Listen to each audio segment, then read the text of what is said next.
to A Taste of Alexander Technique.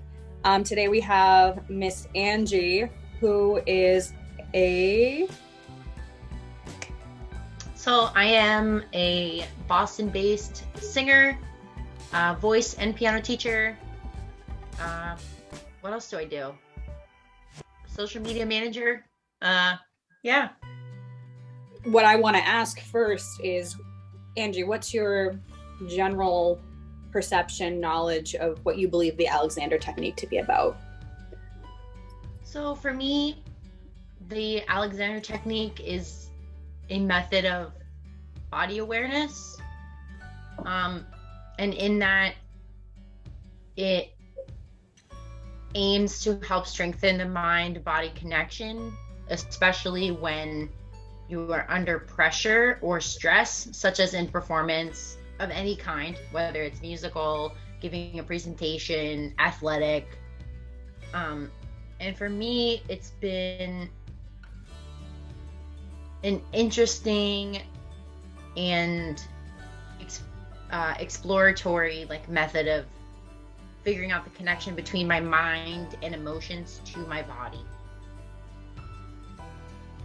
So I'm an extremely technical person, and I'm very an analytical person. So normally I'm like, okay, if I want to get the ball at this exact height, then I have to throw it here. Or if I'm throwing more than one at the same time, because I do know how to juggle. So it's like the timing of everything. Oh, right when the ball gets to the top, that's when I have to throw the next one. So for this one, it's just kind of like, I'm just, let's toss it, see what happens. I'll catch it. If I don't, it's okay. Angie, you just gave me the most miraculous idea. Ooh, what? Let me hear. We're going to play with juggling today. We're changing it up. I haven't done it in a while, so hopefully I'm not too rusty. Huh? I haven't done it in a while, so I hope I'm not too rusty. No, it's great. So the thing about with Alexander Technique that we're gonna kind of cover a little bit today is the primary control and how that affects the breath and all that stuff. So I'm gonna ask, we're gonna put our hands back here behind and you're gonna feel kind of like the bottom of your skull right there. And there's you can kind of feel down along there around your neck area. And you'll feel some bumps where your spine is, right? And you'll notice that there are a lot of major muscle groups here going on. And it's really kind of key to a lot of different things. And you were talking about head and neck connection, which is, or not head and neck connection, but body and mind connection. Well, this is where the translation happens between body and mind. So when we're kind of processing information, that's where the information kind of goes from thought or to body and kind of feeling out, if we're feeling anxious, then our minds get tight. Or when we are noticing something with our eyes or with our mind and we're thinking about something, that's in everything collapses, or you feel like you become bigger than life. There's really no separation, though we might notice one being more prominent in certain situations than others, and vice versa. So there's no disconnect. The thing that we unfortunately do with ourselves is we like to think of things as separate entities, and we like to separate those different parts instead of thinking as a whole. So when you're juggling, you told me you were thinking a lot. Oh, yeah. Yeah, but what do you notice about your body in this instance? Because it seems like a pretty big body movement sort of thing.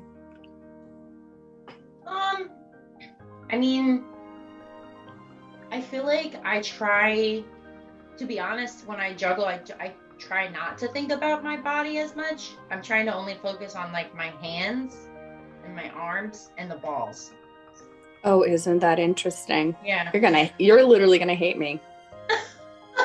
You're gonna hate me so much.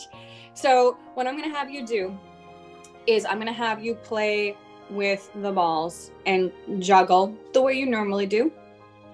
And then what I'm going to have you do is we're going to try something a little different. Okay. Show us how you just look at your hands. Okay. Well, okay. Let's see. I'm doing it over my bed so that they usually don't roll super far.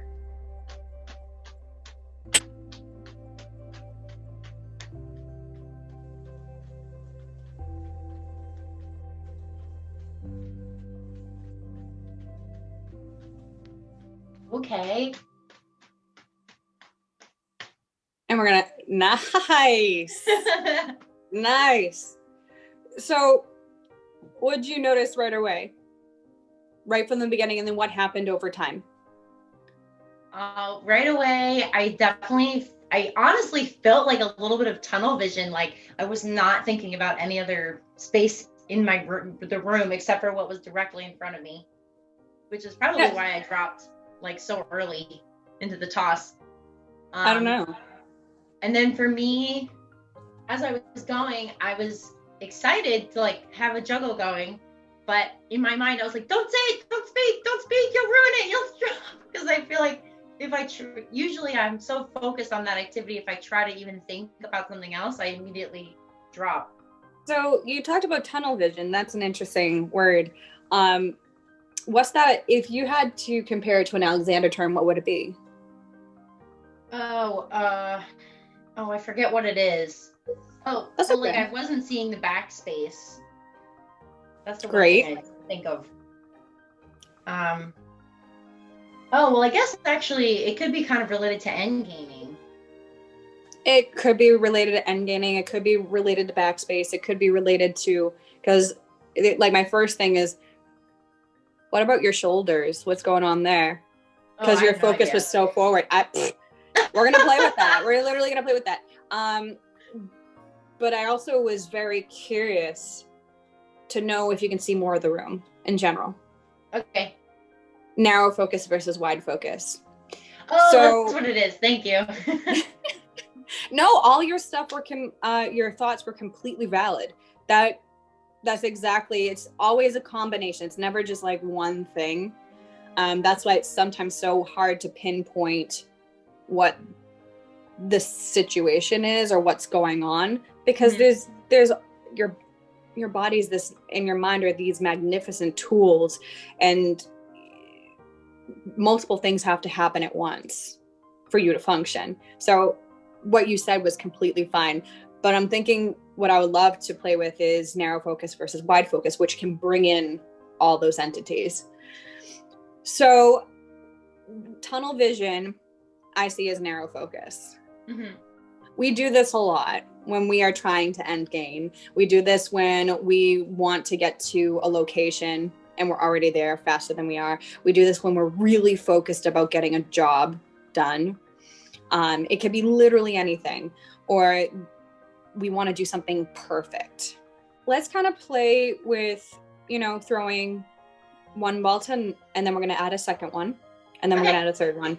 So the first one, what I'm going to have you do, because you said that was pretty simple, right? I'm going to have you notice maybe backspace for that first one, and seeing if your shoulders are actually moving, or are they holding still?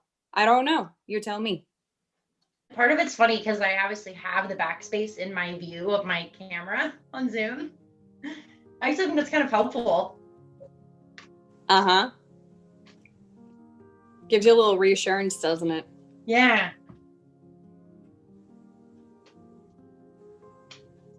All right. And I'm going to have you play with, you're going to add a second ball, and we're going to add in the thought process of armpits. Armpits are weird. They're my favorite though. So there's this beautiful space in your armpits. Yeah, I know. Right? It connects to so many parts of yourself. Connects to your lungs, your rib cage, connects to your shoulder blade, connects to your clavicle, connects to like your heart. My goodness, we have a lot of different connections going on here, and it's so tangible. So if you want to like stick your hands under your armpits and feel those suckers out. Play a little chicken dance.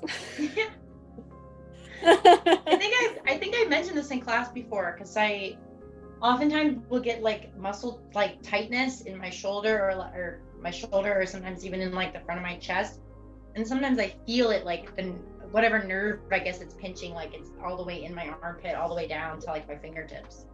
That's definitely possible. That's definitely possible. But cool. So you have your chicken dance. You got the feel of your thumbs. Your fingers can beautifully extend if you wish. You can kind of feel where your rib cage connects to your sternum here.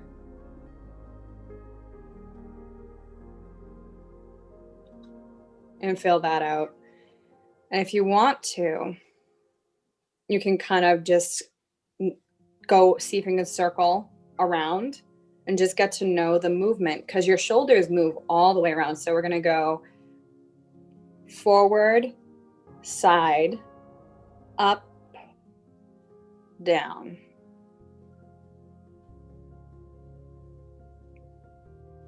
Kind of feel that out a little bit. Oh, wow. I'm like very stiff. So not necessarily looking for that, because the thing is, like, it's good to notice, definitely. But let's see what you notice about the ability to rotate. Now we can try it backwards, because we have quite an array of movement potential in our shoulders.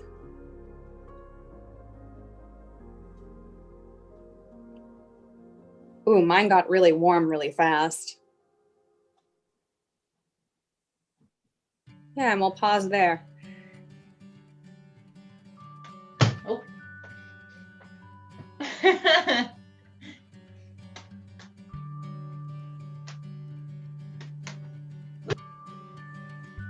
And see if you can still notice that movement happening there. And who cares if they fall?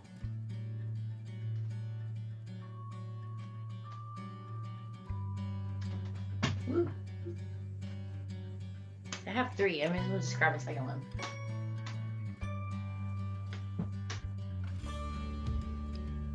Oh, wow. I am noticing it a lot more.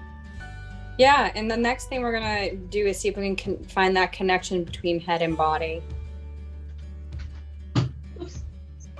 Or mind and body. So as you're doing that, see if you can allow, as you lift up your head, see if you can allow your chest and neck to follow, and let your mouth drop a little bit. So meaning from like the back molar area where your jaw hinges, see if you can allow your mouth to open just a little bit.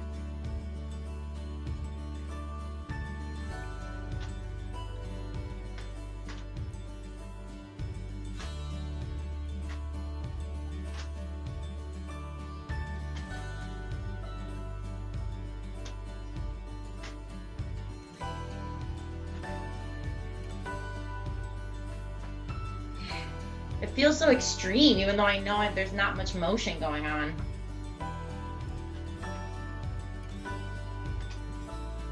What are you noticing about your breath as you continue to do this? I haven't been as aware of it up until you just said that. It's okay. But I feel like it's not as held as it was when I first started.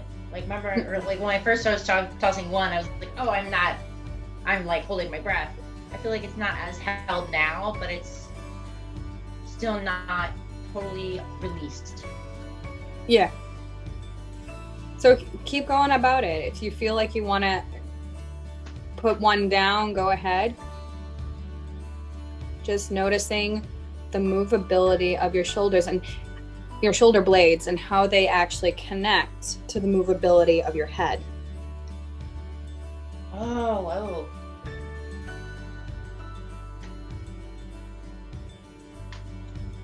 Because your eyes can move separately from your head, but your head is still movable.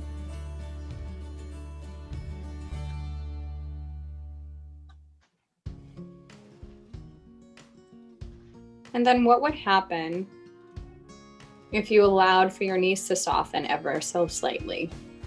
Ooh. I know, I'm asking You so didn't much. even see my knees and you knew.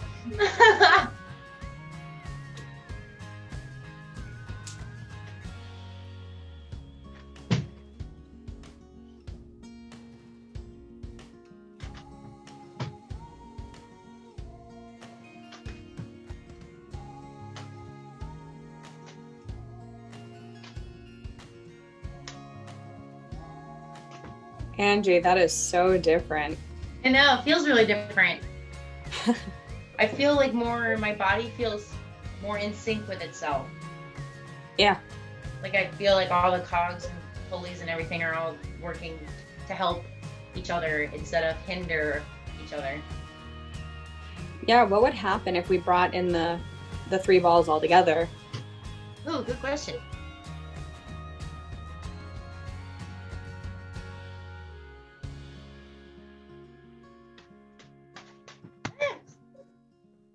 Doesn't not get any better at juggling.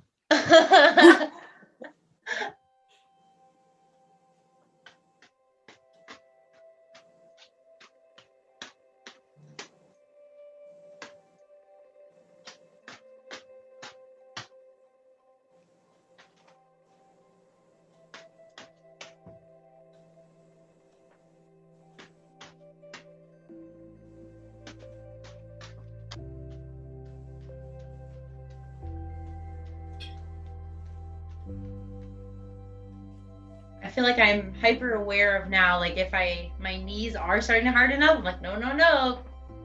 Which is, it feels like strangely powerful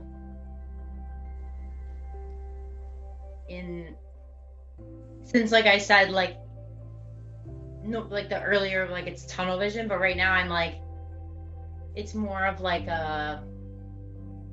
well, obviously I think juggling is still my focus, my primary focus. I'm able now to kind of have like background programs running of like, okay, how are my knees doing? What's going on with my shoulders? What's my breath look like? So you're able to think of more than one thing at a time. Yeah, which like seems silly since I was a server for so long and like easily could think of 20 million things at once for 7 hours straight. Oh yeah, but the thing is, it's never a bunch of things at once. Your mind is constantly flipping through different tasks every second. You can't multitask, it's not possible. But because you're able to switch more, what happened to your focus overall? What did it become? Wider. Yeah. And I can't wait for you to watch yourself, because there's a complete difference in like how you started out versus right at this moment. Cool. I feel a difference. I honestly do, like, especially in my shoulders. I hold a ton of, that's like my primary source of tension when I sing, my neck and my shoulders. So even right now I'm like feeling super loose and I don't want to say I want to say open, like it's that's a perfectly reasonable thought process. So what I would love to do at this moment is kind of do the bow of the day. So is a word or a phrase that basically signifies what was important or stood out to you during our time. For me, I think it's definitely going to be wide focus. Cool. I'll take it. Thank you so much, Angie, for joining us today. It was an absolute pleasure and unexpected. What we were like, it was just unexpected what was going to come out of it. But that was fun. No, it feels great. Thank you so much. I'm happy to help.